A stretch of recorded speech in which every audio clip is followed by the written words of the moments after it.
Oi galera, bem-vindos a mais uma videoaula. Agora vamos lá para a página 11 conhecer um pouquinho de arte como denúncia. Ainda partindo desse ponto de arte e meio ambiente, nós temos aqui a arte de Franz Kranjberg, que é um polonês naturalizado brasileiro. O que a arte dele influencia muito? Ele buscou o conhecimento para conseguir fazer com que a arte dele fosse um manifesto, como todos os outros artistas que nós vimos aí ao longo desses dias. O Franz, ele foi atrás de queimadas, ele foi atrás de madeireiras para ver como essas pessoas trabalham e para ver quais os rastros de destruição que essas pessoas deixam.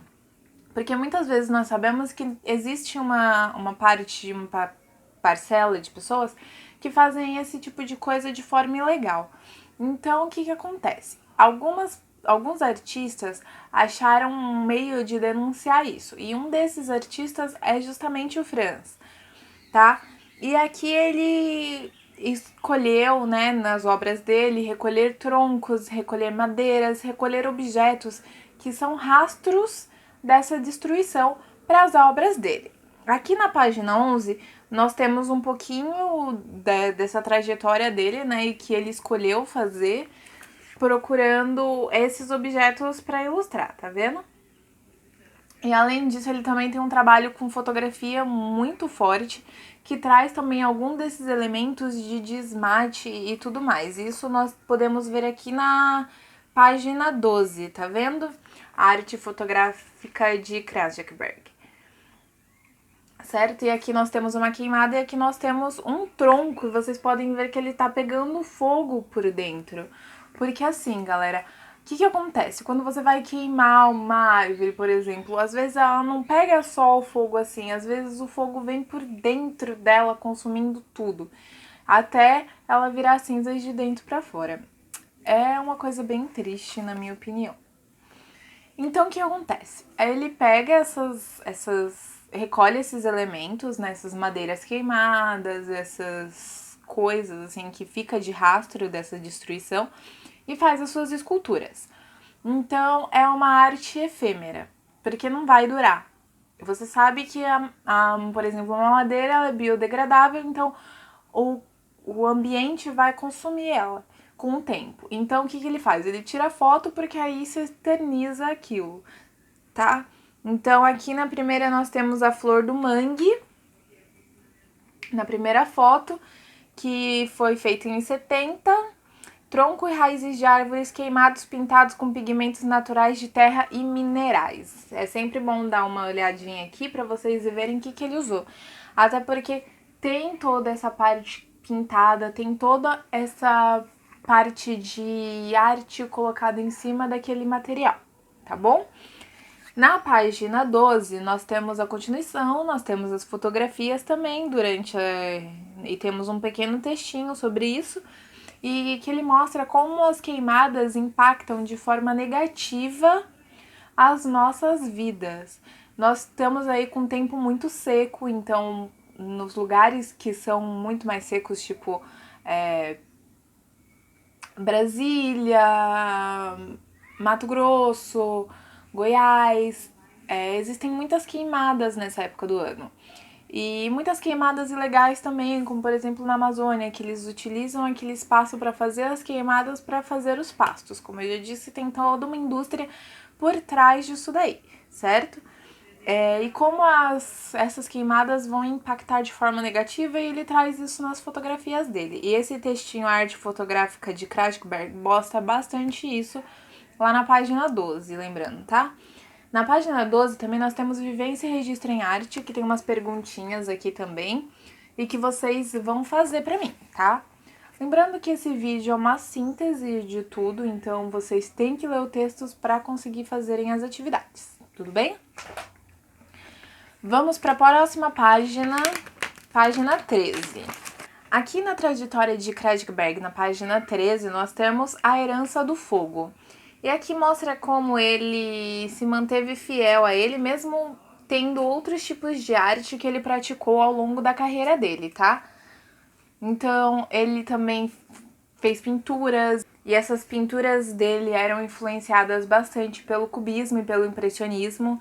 Ele também tem essa questão desde sempre de preservar o meio ambiente, de manifestar, né, muito do que ele sente com essa questão dos desmatamentos e do meio ambiente sendo tão prejudicado assim.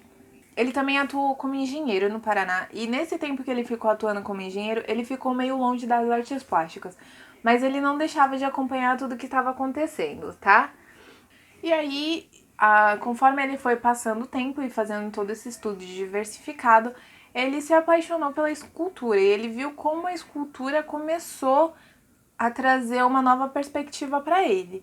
E aí ele mudou um pouco o foco dele e foi assim que ele ficou conhecido como um escultor muito famoso e com esses temas com o meio ambiente. Tudo bem? Aqui na página 13 nós temos aqui um pouquinho sobre a trajetória dele e nós temos um pouquinho das obras que ele faz, certo? Partindo lá para a página 14, nós temos outra vivência e registro em arte, que é a arte com elementos naturais. Aqui tá a vivência em dupla, vocês não vão fazer em dupla, vai ser individual, mas a prática é a mesma. Vocês vão fazer aqui, criar uma escultura com material coletado na própria natureza, sem agredir o ambiente para essa atividade, tá bom? Então, assim, professora, pode ser só uma escultura? Não pode ser um desenho? Pode ser uma escultura e pode ser um desenho também, tudo bem? Então aqui eu vou falar pra vocês um pouquinho, porque eu acho que as últimas aulas eu não mostrei alguns exemplos, então nessa aula eu vou tentar mostrar um exemplo pra vocês, tá bom? Então aqui eu coletei algumas flores, alguns elementos naturais, tá vendo? No meu condomínio mesmo, eu fui lá, coloquei a minha máscara e fui pegar algumas coisas que já estavam no chão, tá bom? Então, eu fui lá, dei uma voltinha, peguei alguns elementos, tinha uma árvore que tinha, tá vendo essas florzinhas que são mais ou menos nesse estilo, peguei também. Tinha algumas flores caídas, peguei também. Tinha essas folhas aqui, ó, que são bem grandinhas, tá vendo? E aí vocês podem ver que elas têm uma certa deteriorização já. E tem essas daqui também, que tem em qualquer lugar, essas arvorezinhas assim, é só pegar. E aí eu vou montar a minha obra com isso daqui e vou deixar no Schoolies pra vocês darem uma olhada, tá bom? Não sei, por enquanto ainda não pensei se vai ser uma técnica mista ou não. Professora, o que quer dizer uma técnica mista? Quer dizer se eu vou incluir algum desenho junto ou se eu vou só utilizar estes materiais para fazer a minha obra, certo? Outra coisa, eu tenho sempre comigo uma coleçãozinha de, tá vendo no meu bullet? Eu tenho alguns que eu vou achando pelo caminho e vou coletando.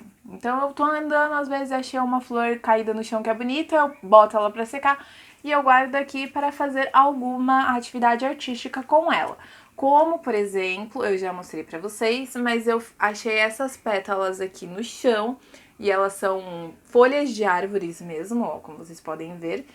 E eu achei que elas pareciam asas enquanto eu estava andando. Então eu fiz uma página do meu bullet journal e escrevi We are just dreamers.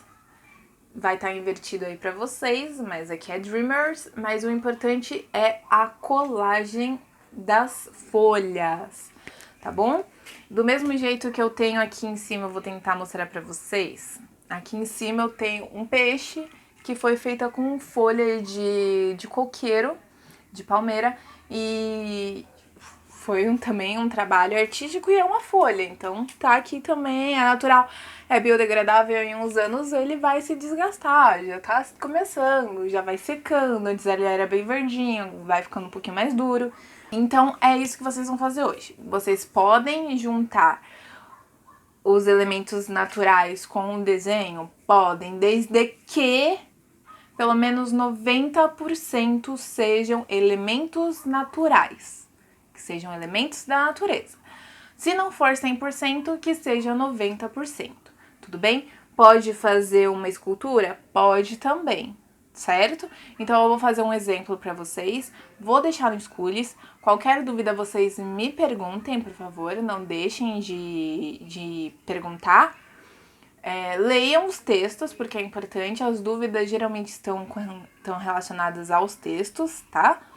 E por enquanto é isso, galera. Eu espero que todos estejam bem, espero que todos me enviem atividade. E por enquanto é só. Até a próxima aula e tchau!